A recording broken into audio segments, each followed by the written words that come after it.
Astaghfirullah. Bismillahirrahmanirrahim. Assalamualaikum warahmatullahi wabarakatuh. Alhamdulillah. Wassalatu wassalamu ala Rasulillah wa ala alihi wa sahbihi wa mawalah wa la hawla wa la quwata illa billahi wa ba'du.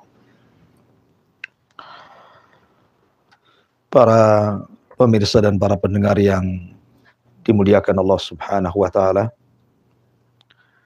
Alhamdulillah, segala puja dan puji hanya milik Allah Subhanahu wa taala yang mempertemukan kita di siang hari ini. Kemudian salawat dan salam kita hadiahkan kepada Rasul kita, baginda Nabi besar Muhammad sallallahu alaihi wa ala alihi wasallam.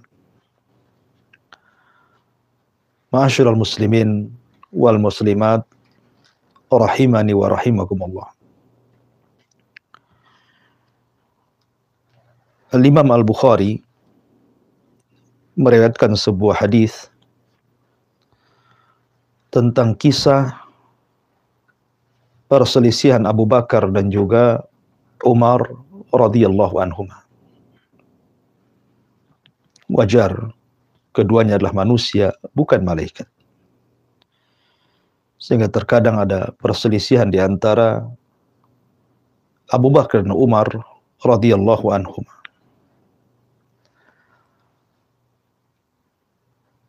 Kemudian Abu Bakar Siddiq radhiyallahu an terpancing emosi, sehingga dia mengeluarkan kata-kata yang Umar radhiyallahu an tidak suka.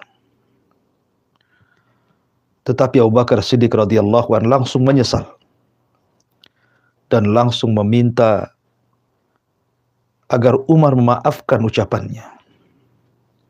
Tapi Umar radhiyallahu an tidak mau. Sampai berkali-kali Umar radhiyallahu an tidak memaafkan ucapan Abu Bakar. Akhirnya kemudian Umar pun pergi pulang. Menyadari kesalahannya, Abu Bakar Siddiq radhiyallahu an langsung menyusul Umar radhiyallahu an ke rumahnya. Akan tapi berkali-kali Umar meminta izin untuk masuk dan berbicara dengan Umar, selalu ditolak. Dan Umar tidak mau membukakan pintunya. Akhirnya kemudian Abu Bakar Siddiq radhiyallahu an tidak ada jalan lain melainkan melaporkan perkara ini kepada Nabi sallallahu alaihi wasallam. Maka setelah Abu Bakar Siddiq radhiyallahu an sampai di hadapan Rasul, Abu Bakar menceritakan semua peristiwa yang ia alami bersama Umar bin Khattab radhiyallahu an. Tiba-tiba selang beberapa waktu, Umar pun menyadari kesalahannya. Kenapa dia tidak bisa memaafkan orang lain? Padahal Abu Bakar Siddiq radhiyallahu an sudah berkali-kali minta maaf, bahkan mendatangi rumahnya. Maka dia sadar. Akhirnya dia pun mencari Abu Bakar Siddiq radhiyallahu an. Ketika Umar radhiyallahu an sampai di rumah Abu Bakar, bertanya kepada keluarganya Abu Bakar tentang di mana Abu Bakar. Keluarganya mengatakan, tidak ada, Abu Bakar tidak ada di rumah. Maka Umar radhiyallahu an kemudian tahu bahwa Abu Bakar pasti ada di majelis Nabi sallallahu alaihi wasallam. Berangkatlah Umar, kemudian ingin menjumpai Abu Bakar Siddiq radhiyallahu an di majelis Nabi sallallahu alaihi wasallam. Tiba-tiba kemudian ketika Nabi sallallahu alaihi wasallam melihat Umar radhiyallahu an, maka Nabi sallallahu alaihi wasallam langsung menyalahkan Umar dan mengatakan, "Malaka ya Umar? Istaghfaraka akhuka falam taghfir lahu." Ya Umar, saudaramu Abu Bakar Siddiq radhiyallahu an telah datang meminta maaf kepadamu. Kenapa kau tidak berikan maaf kepadanya? Maka Umar pun kemudian terdiam. Siapa yang berani bicara apabila Rasul bicara? Maka kemudian Nabi SAW memerah wajahnya, Melihat hal ini Abu Bakar Siddiq radhiyallahu an tiba-tiba berdiri dan mengatakan, "Ya Rasulullah, inni kuntu adlam." Aku yang salah wahai Rasul. Aku yang salah wahai Rasul. Maka Abu Bakar Siddiq radhiyallahu an membela Umar radhiyallahu an yang sedang dimarahi Nabi sallallahu alaihi wasallam dan mengatakan, "Ya Rasul, aku yang salah wahai Rasul. Aku yang salah wahai Rasul." Maka Nabi sallallahu alaihi wasallam marah kepada Umar radhiyallahu an. Kemudian Nabi SAW mengatakan di hadapan Umar ibn al-Khattab radhiyallahu an dan mengatakan, "Inna Allah ba'athani ilaikum fakultum kadhab wa qala Abu Bakrin sadaq wa wasani bi nafsihi wa mali fahal antum tarikuna li sahibihi fahal antum tarikuna li sahibi." Kata Nabi sallallahu alaihi wasallam, "Ingat ketika Allah Subhanahu wa taala mengutus aku kepada kalian. Apa yang kalian katakan kepada aku? Dusta kau Muhammad." Kecuali Abu Bakar mengatakan, "Benar engkau wahai Muhammad." Dan Abu Bakar pula yang kemudian menyediakan hartanya untuk keberlangsungan dakwahku. Kenapa kalian tidak memberikan udzur kepada sahibku, kepada sahabatku Abu Bakar? Kenapa kalian tidak memberikan udzur, memaafkan kepada temanku Abu Bakar Siddiq radhiyallahu an? Maka akhirnya kemudian Umar pun menangis dan juga Abu Bakar Siddiq radhiyallahu an menangis. Akhirnya keduanya saling memaafkan. Begitulah manajemen Nabi sallallahu alaihi wasallam, akhlak Rasul, mendamaikan sahabat-sahabatnya, menjaga hak terbaiknya kepada Abu Bakar yang merupakan kawan dekatnya, yang sudah banyak menolongnya, berjasa kepadanya. Maka Nabi sallallahu alaihi wasallam tidak pernah melupakan kebaikan orang. Itulah bedanya Nabi dengan kita. Terkadang kita dalam sebuah persatuan, boleh jadi persatuan ini dalam rangka dakwah, mungkin semacam muassasah, yayasan atau yang semacamnya. Pada awalnya berkumpul, niatnya baik lillah, memperjuangkan agama Allah Subhanahu wa ta'ala. Ketika yayasan ini sudah besar, sudah nampak menghasilkan urusan dunia, maka satu dengan yang lainnya cakar-cakaran. Satu dengan yang lain saling memusuhan.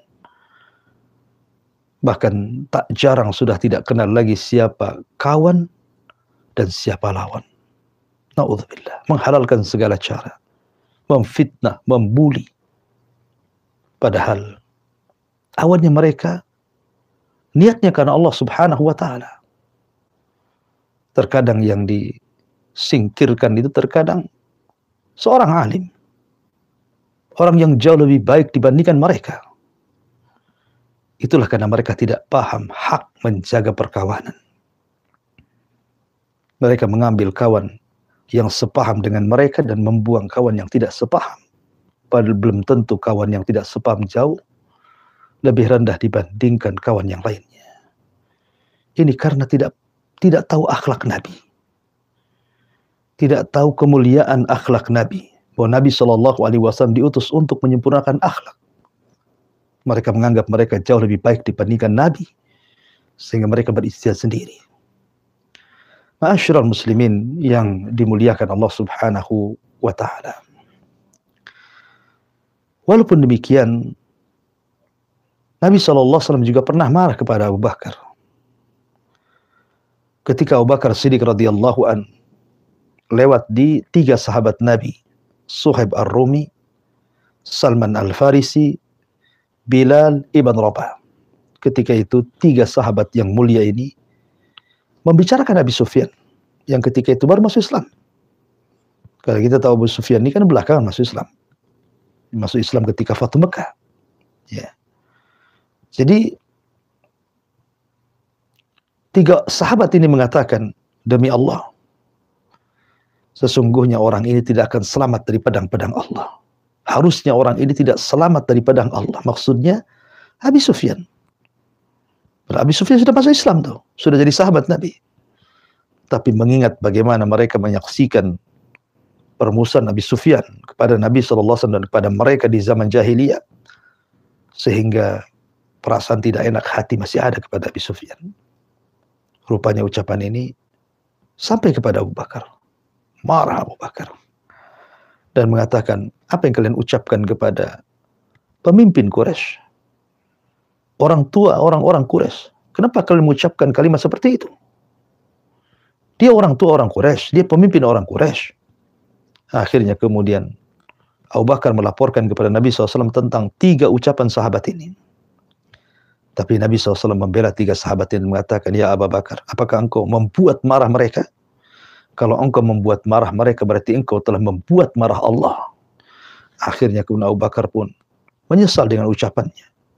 Menemui 3 sahabat ini, Suhaib, Salman, dan Bilal, dan mengatakan, apakah ucapanku tadi membuat kalian marah? Maka 3 sahabat ini mengatakan, tidak yarhamakullah, tidak yarhamakumullah. Semoga Allah merahmati engkau, ya Abu Bakar. Tidak ada yang menyakiti kami dari ucapanmu. Lihat. Begitulah para sahabat Rasul. Dididik oleh khairun nas, manusia terbaik. Sehingga pertemanan mereka, persahabatan mereka murni lillah karena Allah Subhanahu wa taala, tidak ada karena dunia. Bukan karena urusan dunia persahabatan mereka. Betul-betul lillah karena Allah. Mereka marah karena Allah, mereka benci karena Allah, mereka berkumpul karena Allah, mereka berpisah karena Allah, mereka sedih karena Allah, mereka senang karena Allah. Begitu seterusnya. Ma'asyiral muslimin yang dimuliakan Allah Subhanahu wa taala. Nabi sallallahu alaihi wasallam adalah orang yang mudah bergaul dengan manusia. Nabi SAW berbicara dengan ucapan manusia. Memakai pakaian persis seperti yang manusia pakai. Memakai sandal persis yang manusia pakai. Memakan makanan persis yang para sahabat makan. Rasul tidak pernah melebihkan dirinya di antara para sahabat Nabi Shallallahu Alaihi Wasallam. Bahkan Rasul juga merasakan lapar sebagaimana dirasakan para sahabatnya, bahkan lebih dibandingkan para sahabatnya. Ketika perang Khandaq, ada batu besar yang tidak bisa dihancurkan oleh sahabat. Rasul turun bawa palunya, kemudian dihancurkan oleh Nabi Shallallahu Alaihi Wasallam dengan mukjizatnya. Tiba-tiba Jabir bin Abdullah radhiyallahu anhu melihat kelelahan, keletihan Rasul kena lapar yang dideritanya. Tentu, ya Rasul manusia, bukan malaikat. Rasul juga lapar. Dan Jabir mengetahui bahwa Rasul sedang lapar. Akhirnya Jabir pun pulang menemui istrinya dan mengatakan, hal indakum syai', adakah sesuatu yang bisa dimakan di rumah ini? Kata istrinya, ada bur, ada gandum dan juga kambing kecil. Maka Jabir pun lantas menyembelih kambing kecil itu, kemudian meminta istrinya untuk memasak gandum dan kambing kecil yang sudah dipotong itu. Kemudian Jabir pun bergegas dan mengatakan kepada istrinya, sebentar lagi Rasul akan makan di sini. Akhirnya Jabir bin Abdullah radhiyallahu an datang kepada Rasul membisikkan, ya Rasulullah, ajaklah 1-2 orang makan di rumahku. Tiba-tiba Rasul bertanya, apa yang kau masak, wahai Jabir? Kata Jabir, gandum, dan aku tadi memotong kambing kecil. Maka tiba-tiba Nabi SAW berteriak di hadapan para sahabatnya dan mengatakan, wahai sahabat-sahabatku, sesungguhnya Jabir mengundang kalian untuk makan di rumahnya. Bagaimana perasaan Jabir? Jabir hanya menyediakan makanan itu 3 orang. Makanannya sedikit. Artinya hanya untuk orang sedikit, bukan orang banyak. Tapi tiba-tiba Nabi SAW kemudian memerintahkan seluruh sahabat yang bekerja di Khandaq ketika penggalian parit dalam perang Khandaq itu untuk datang ke rumah Jabir dan makan di rumah Jabir. Maka Jabir merasa sedih, merasa malu yang tidak tahu kecuali Allah Subhanahu wa taala apa yang harus diberikan kepada orang yang banyak sementara makannya sedikit. Tetapi tentu Nabi Shallallahu Alaihi Wasallam tahu, dan Rasul Shallallahu Alaihi Wasallam seorang Nabi membawa berkah dan keberkahan. Maka ketika Nabi SAW kemudian datang ke rumah Jabir meminta agar makanan tidak disentuh, kecuali setelah disentuh Nabi SAW, maka orang sebanyak itu bisa makan tanpa makanan dan minuman itu berkurang dari tempatnya. Mukjizat Nabi SAW. Ya. Dan itu juga dialami oleh Talha. Abu Talha radhiyallahu anhu bicara dengan istrinya Ummu Sulaim. Aku melihat di wajah Rasul lapar. Kenapa engkau tidak memasak masakan untuk Rasul? Maka Ummu Sulaim pun bergegas masak. Kemudian Abu Talha radhiyallahu datang kepada Rasul meminta agar makan di rumahnya. Tiba-tiba Rasul membawa banyak pasukan, tetapi sekali lagi terjadi mukjizat besar. Makanan yang sedikit menjadi berkah. Sehingga 10 orang masuk, akhirnya semua sahabat kenyang dan semuanya terkenyangkan karena keberkahan Nabi Shallallahu Alaihi Wasallam. Artinya Rasul juga lapar sama dengan sahabat yang lainnya lapar. Beginilah Nabi Shallallahu Alaihi Wasallam merasakan apa yang dirasakan para sahabat. Ya, karena Nabi SAW sangat perhatian dengan teman-temannya. Tentu Rasul ingin mengajarkan kepada para sahabat, beginilah kesetiaan kawan, beginilah keakraban sebuah kawan. Berkumpul karena Allah, berpisah karena Allah, cinta karena Allah, benci juga karena Allah Subhanahu wa ta'ala. Wallahu a'lam bishawab, ini yang bisa sampaikan. Saya kembalikan ke moderator, falyatafaddal mashkura. Dan semoga dibahas sekali lagi kita bisa mendapatkan suatu pencerahan bagi diri kita tentang bagaimana manisnya, bagaimana akrabnya persahabatan Rasulullah dengan para sahabat-sahabatnya. Dan semoga hal itu bisa kita miliki, sifat-sifat seperti itu yang tentunya semoga dimiliki oleh kita semuanya. Syukur. Mari kita dalam program ATKJ, dalam program Tanya Jawab bulan Ramadan ini yang sudah mungkin sebenarnya semuanya di 21901010106. Ada beberapa pertanyaan sudah dikirimkan yang insya Allah dijawab semuanya oleh Ustaz Abu Hurairah. Dan yang pertama itu baik. Yang pertanyaan dari hamba Allah di Batam, sayang sekali ya, antum tidak memberikan namanya, namun dengan kata hamba Allah di Batam. Bismillah. Afwan Ustaz, Anda mau tanya, apakah boleh uang bunga bank atau riba itu diberikan untuk pengadaan mobil jenazah atau ambulans, Ustaz? Ya, alhamdulillah. Salatu wassalamu ala Rasulillah, amma ba'du. Uang riba adalah uang haram. Dan sepakat keharamannya. Karena memang uang riba itu dihasilkan dari dosa besar. Makanya Imam Adz-Dzahabi rahimahullahu ta'ala menyebutkan sebuah bab dalam kitab Al-Kabair, dosa-dosa besar. Salah satunya aklu riba, memakan uang riba. Jadi hasil riba itu haram. Para ulama memfatwakan, bagaimana uang riba ini? Bolehkah uang riba digunakan untuk kepentingan umum? Ataukah sifatnya dihinakan? Ada yang berpendapat bahwa uang riba itu hanya boleh digunakan untuk yang sifatnya dihinakan saja. Seperti pembuatan jalan raya, pembuatan solokan, pembuatan toilet, pembuatan jembatan yang sifat-sifatnya umum dan dihinakan, maka tidak mengapa. Tetapi ketika Anda mengeluarkan uang riba, bukan niat sedekah, tapi niat membersihkan harta. Jadi ketika saya mengeluarkan uang riba itu, bukan niat bersedekah dengan uang riba itu. Karena uang riba itu uang haram. Innallaha thayyibun la yaqbalu illa thayyiban. Allah itu maha baik, tidak menerima kecuali yang baik-baik. Sehingga ketika kita mengeluarkan uang riba itu bukan dalam rangka sedekah, tapi dalam rangka membersihkan harta. Jadi pahalanya itu ketika Anda niat membersihkan harta. Disitulah pahala Anda membuang uang riba ke tempat umum itu. Apakah boleh kemudian untuk pengadaan mobil jenazah? Wallahu a'lam. Ya, tapi sebaiknya pengadaan mobil jenazah itu ambillah dari uang sedekah. Jangan diambil dari uang riba gitu ya. Karena sifatnya kan uang riba itu kalau bisa dihinakan, direndahkan. Wallahu a'lam. Oke, baik Ustaz. Semoga ada hamba Allah betul tadi mendengarkan dan menyimak dari apa yang dijelaskan Ustaz tadi, dan juga sama semuanya yang sudah mendengarkan pertanyaan tadi dan mendengarkan jawaban di Ustaz. Alangkah lebih baik ya kalau bisa uang riba itu mungkin bisa dikatakan dibuat untuk hal-hal yang seperti untuk perbuatan-perbuatan yang menghinakan seperti toilet, juga untuk jembatan, Namun karena berkaitan dengan mobil jenazah, sarana jenazah itu adalah suatu sarana angkutan untuk mengangkut jenazah, dan terkadang dia juga suka masuk masjid. Jadi langkah baiknya mungkin bisa dipikirkan kembali untuk digunakan uang riba itu bukan untuk hal itu. Baik. Kali ini dari Fatimah di Batam. Assalamualaikum Ustaz. Waalaikumsalam. Apa Ustaz, anak ingin bertanya, jika kita punya anak Ustaz yang usianya 18 minggu, qadarullah meninggal dunia Ustaz dalam kandungan.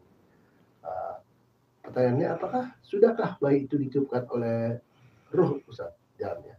Lalu yang kedua, apakah harus dimakamkan di pemakaman umum? Ya, dan ada lagi pertanyaannya, benarkah bahwasanya mereka itu, para bayi yang berumur segitu yang meninggal dunia, di hari akhirat nanti mereka menunggu kami orang tuanya sebagai orang tua? Ya, alhamdulillah. Ini ada beberapa pertanyaan tentang seputar bayi yang dalam janin. Apakah kalau dia keguguran di usia 18 minggu, apa dia sudah tiupkan ruh atau tidak? Kemudian juga apakah bayi ini akan dikuburkan, disalatkan dan dikuburkan di pekuburan kaum muslimin? Kemudian nanti di akhirat apakah bayi ini juga akan menyongsong orang tuanya? Kita tahu bahwa dalam hadis Nu'man ibn Bashir radhiyallahu an, Nabi SAW menjelaskan tentang ciptaan manusia, mulai dari segumpal mani, sperma, kemudian setelah itu segumpal darah, kemudian setelah itu segumpal daging, sampai menjadi manusia, itu selama 4 bulan. Jadi segumpal sperma 40 hari, kemudian ditambah segumpal darah 40 hari, baru kemudian segumpal daging 40 hari. Jadi 40 kali 3 ya sekitar 16, sekitar 4 bulan ya. Artinya kalau sudah 18 kan sudah lewat 4 bulan ya. Karena 40 kali 3 saja sudah 16 gitu ya. Artinya 16 minggu. Dan 16 minggu. Kalau 18 minggu berarti sudah lewat daripada 4 bulan, otomatis sudah ditiupkan roh. Ya. Kalau sudah ditiupkan roh, berarti sudah menjadi manusia. Tapi kalau belum ditiupkan roh, artinya kurang dari 4 bulan, maka masih disebut janin, belum manusia. Apa bedanya? Bedanya nanti kepada hukum-hukum turunannya. Kalau keguguran sebelum 4 bulan, maka yang digugurkan bukan manusia, tapi janin. Sehingga tidak dianggap nifas. Kalaupun keluar darah, dan dia tetap sholat, tetap puasa. Tapi kalau kegugurannya setelah 4 bulan, berarti dianggap nifas. Karena yang digugurkan manusia. Sehingga tidak boleh sholat, tidak boleh puasa, sampai selesai nifasnya.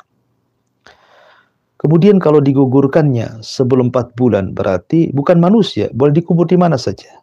Dan tidak disyariatkan disolatkan. Tapi kalau kegugurannya setelah 4 bulan, berarti disunnahkan disolatkan. Tidak disolatkan tidak apa-apa, tapi sunnah disolatkan dan dikubur di pekuburan kaum muslimin karena sudah bentuk manusia. Artinya dimuliakan kalau sudah bentuk manusia itu. Kemudian, apakah kemudian di akhirat nanti dia akan menyongsong orang tuanya? Saya teringat dengan hadis Qurrah ibn Iyas al-Muzani. Qurrah ibn Iyas al-Muzani ini menceritakan. Jadi di zaman Nabi SAW ada seorang sahabat yang kalau hadir di majelis Nabi itu membawa anak kecil.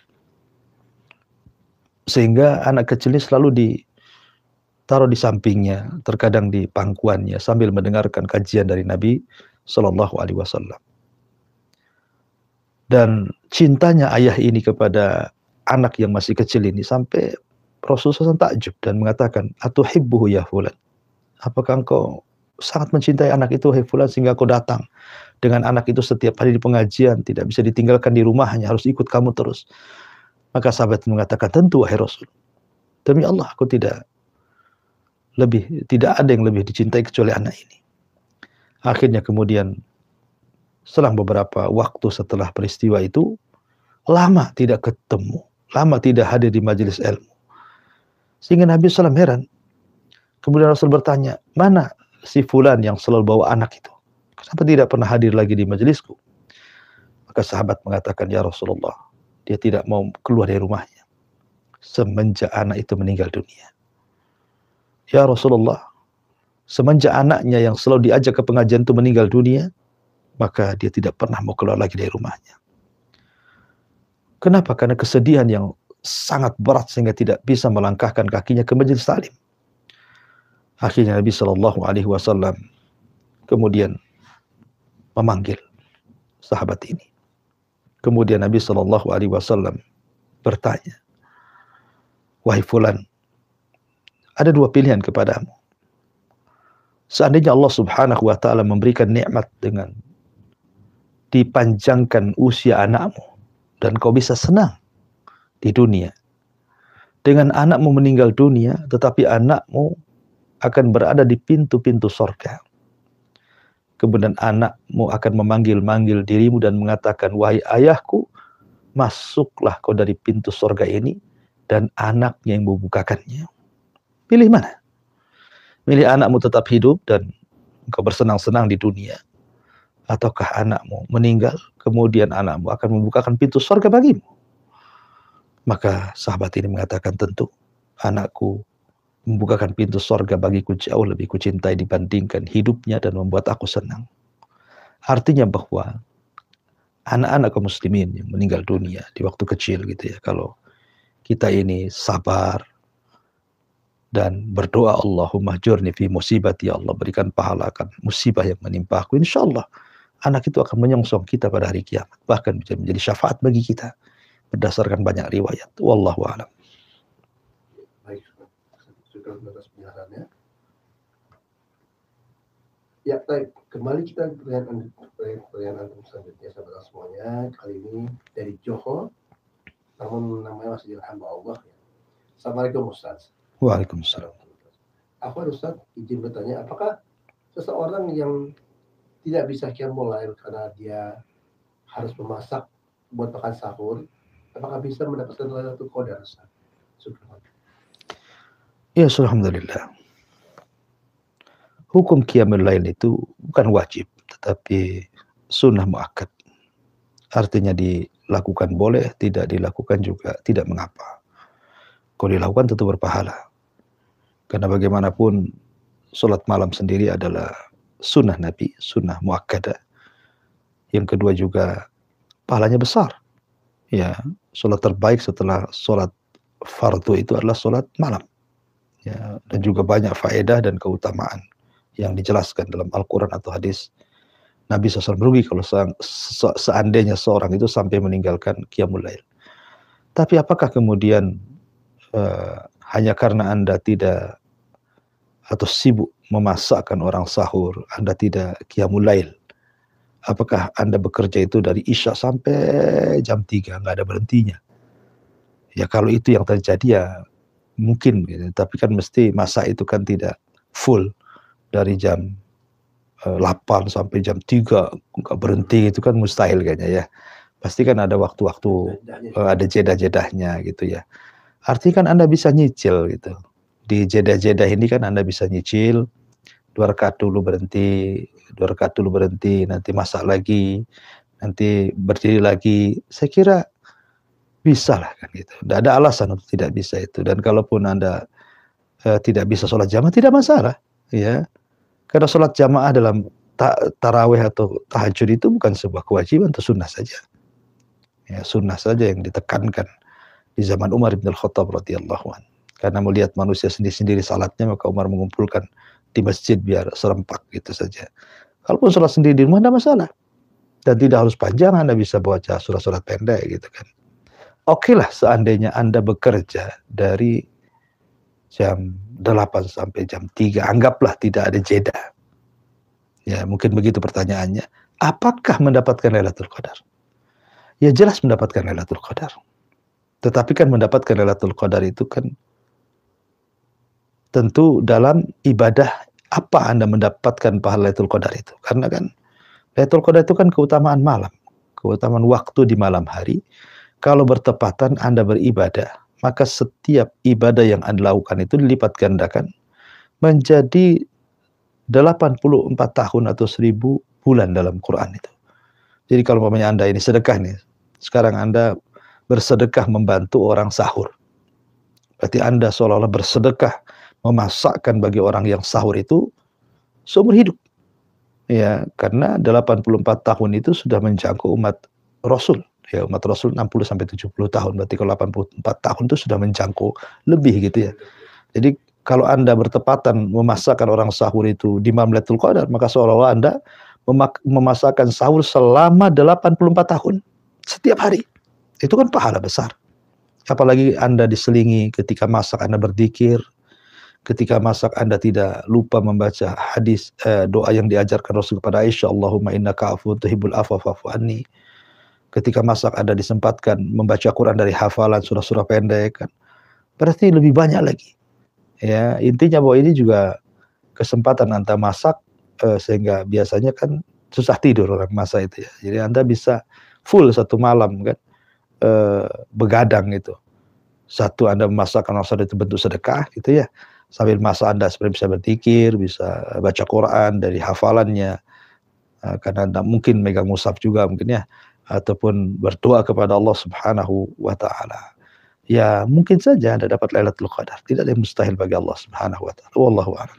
Baik, Ustaz.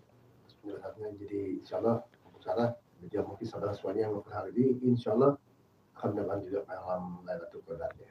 Insyaallah. Mari kita dari di pertanyaan selanjutnya yang sudah dikirimkan sama semuanya dari Abu Safir dari Batam. Assalamualaikum Ustaz. Waalaikumsalam. Ustaz, bagaimana hukumnya Ustaz bila kita membayar fitrah itu dengan uang Ustaz? Uang dengan beras. Ya, alhamdulillah. Sebenarnya ini kan masalah khilaf ya, masalah khilaf ulama. Apakah zakat fitrah itu harus dengan makanan pokok seperti beras, gandum dan yang semacamnya, ataukah memang tidak boleh atau boleh juga pakai uang atau tidak boleh pakai uang? Maka ini terjadi khilaf para ulama ya. Madzhabus salasah, madhab yang tiga seperti Imam Syafi'i, Imam Ahmad, Imam Malik menganjurkan bahwa zakat fitrah itu tidak bisa menggunakan uang. Alasannya di zaman Nabi sudah ada uang tapi juga tidak zakat dengan uang. Kemudian juga mereka para sahabat tidak ada yang zakat dengan uang. Semua dengan makanan gitu ya. Artinya bahwa tiga madhab ini mengatakan sebaiknya pakai makanan, pakai beras mungkin bahasa kitanya. Tapi hanya satu madhab yang mengatakan boleh adalah madhabnya Abu Hanifah, membolehkan zakat dengan uang. Tentunya juga madhab Abu Hanifah juga menukilkan perkataan ulama-ulama yang lainnya gitu. Seperti Sufyan Ats-Tsauri dan yang lainnya mengatakan bahwa boleh seseorang itu zakat dengan uang. Tapi kalau melihat fatwa-fatwa para ulama kontemporer seperti fatwa dari Syekh bin Baz rahimahullah taala, beliau mengatakan dan yang sahih itu ya, pendapat yang sahih, maka sebaiknya zakat fitrah itu dengan makanan, tidak dengan uang. Itu berdasarkan sunnah Nabi dan sahabat dan juga madhab dari tiga ulama, Syafi'i, Maliki dan juga Hambali, kecuali satu madhab yang berbeda pendapat, madhab Hanafi yang membolehkan dengan uang gitu ya. Wallahu a'lam. Terutama dengan ini sudah dengan mana pokok ya lebih baik. Iya. Biar lebih aman juga. Baik, kembali kita ya pertanyaan berikutnya Ustaz, Mas dengan beras ya dengan zakatnya masalah gini. Dari Abu Aisyah dari Legenda Batam. Assalamualaikum Ustaz. Waalaikumsalam. Ustaz, bolehkah bila kami berlima sesama peran-peran miskin Ustaz? Jadi dia berlima ya. Saling berbagi zakat ketika berlima. Boleh nggak Ustaz? Ya, alhamdulillah. Kita tahu bahwa masarifuz zakat al-fitri itu maksudnya asnaf kelompok yang mendapatkan zakat fitrah itu menjadi polemik para ulama. Ada yang mengatakan mencakup 8 asnaf sebagaimana umumnya firman Allah Azza wa Jalla, innamas shadaqatu lil fuqara, surah Taubah itu. Tapi ada juga yang mengatakan bahwa zakat fitrah itu berbeda dengan zakat mal, zakat emas, dan zakat-zakat yang lainnya. Karena asnafnya cuma dua saja, fakir dan juga miskin. Dan ini pendapat yang kuat yang dikuatkan oleh Syekh Utsaimin rahimahullah ta'ala, bahwa asnaf zakat fitrah itu hanya dua. Ya, kalau tidak fakir, miskin. Karena juga berkaitan dengan kebahagiaan kaum muslimin di hari raya Idul Fitri, agar jangan sampai satu orang fakir dan miskin tidak bahagia karena tidak ada makan. Sehingga memang asnaf cuma dua saja. Kalau memang terjadi yang ditanyakan memang betul-betul miskin, kategorinya miskin dan fakir gitu ya, tidak ada masalah. Ya, saling berbagi zakat satu dengan yang lainnya gitu ya. Tidak ada masalah. Kalau memang yang 5 orang para perantau yang sudah tinggal di sini gitu kan, kemudian masing-masing susah, fakir, miskin, maka akhirnya mereka saling berbagi zakat. Ya memang mereka adalah orang yang berhak untuk itu, ya, untuk menerima mustahik, yang menerima zakat gitu ya. Iya. Tidak ada masalah, wallahu a'lam. Semoga dari Abu Aisyah yang semua juga bisa mendengarkan bahwasanya insya Allah dibolehkan ya, karena memang zakat itu dituntukkan untuk kaum fakir dan miskin. Kali ini pertanyaan dari, insya Allah itu pertanyaan terakhir Ustaz ya. Yeah. Dari Aslan di Batam.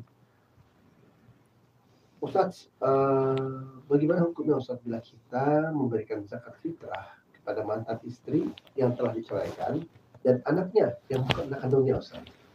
Yang bukan anak kandungnya. Karena keduanya masih termasuk fakir dan tidak ada yang memberi nafkah kepada mereka. Mohon pencerahannya Ustaz. Nggak apa-apa, ya, alhamdulillah nggak masalah. Selama memang dia bukan orang yang wajib dinafkah, ya, kecuali dia wajib nafkahi masih istri dan anak kandung. Sebab zakat fitrah itu tidak boleh diserahkan kepada orang-orang yang wajib kita nafkahi, seperti orang tua. Nggak berlaku. Istri, nggak berlaku. Anak, nggak berlaku. Jadi kalau Anda katakan sudah bercerai dan anaknya juga anak angkat, anak bawaan dia, dan sekarang kehidupannya dia fakir atau miskin, apakah boleh Anda zakati dia? Boleh, tidak ada masalah. Ya, secara hukum tidak ada masalah. Wallahu a'lam. Baik. Mungkin Ustaz ada sedikit kalimat untuk masalah ini sedikit program ini berkaitan dengan mungkin kebanyakan tentang ini ya, dengan Ramadan berhubungan dengan zakat. Ya. Bismillahirrahmanirrahim. Salatu wassalamu ala Rasulillah. Sedikit nasihat seputar zakat gitu ya.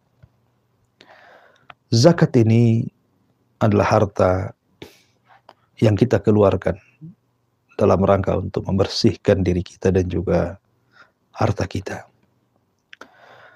Ada sebagian orang yang kemudian menyalurkan zakat, zakat mal atau zakat-zakat yang lainnya, itu diberikan kepada kerabat, kepada keluarga. Ulama berkomentar soal ini. Karena inti zakat mal umpamanya kan, atau zakat emas atau zakat yang semacamnya ini dalam rangka membersihkan harta. Artinya zakat itu dikeluarkan dari harta untuk membersihkan, artinya bentuknya kotoran. Jadi harta ini bercampur yang bersih dengan yang kotor, dikeluarkan supaya harta itu bersih. Maka zakat ini harta kotor. Nah, harta kotor ini sebaiknya jangan diberikan kepada kerabat. Jangan diberikan kepada keluarga. Walaupun Allah mengatakan yas'alunaka madza yunfikun, mereka bertanya-tanya soal kemana harta yang saya harus infakkan. Maka katakan ya Muhammad, sebaik-baik harta itu diinfakkan kepada keluarga dan kerabat. Tetapi secara adab sebaiknya tidak menyalurkan zakat mal atau zakat emas ya, atau zakat fitrah gitu ya ke keluarga. Tetapi berilah keluarga itu sedekah. Jangan diambil dari zakat. Karena zakat ini kan harta kotor yang kita bersihkan dari harta kita supaya bersih. Secara akhlak, secara adab, secara etika tidak mungkinlah kita memberikan kotoran kepada keluarga. Tapi kalau bentuknya sedekah yang tidak ada kaitan dengan zakat, maka ini sebuah kemuliaan karena sedekah itu bukan harta kotor. Dan kita bisa memberikan yang jauh lebih besar daripada zakat. Kalau zakat itu kan sudah ditentukan 2,5% kalau zakat harta atau emas gitu kan. Tapi kalau sedekah kan tidak ditentukan nominalnya. Anda bisa memberikan jauh lebih banyak dibandingkan zakat gitu ya. Walaupun secara hukum tidak ada masalah memberikan zakat kepada keluarga, kerabat, tidak ada masalah selama mereka bukan orang yang wajib kita nafkahi. Tapi secara etika dan adab gitu ya, secara akhlak tentu sebaiknya berikan sedekah, jangan dalam bentuk zakat. Wallahu a'lam bishawab. Ini yang bisa saya sampaikan. Saya kembalikan kepada moderator. Falyatafaddal mashkura.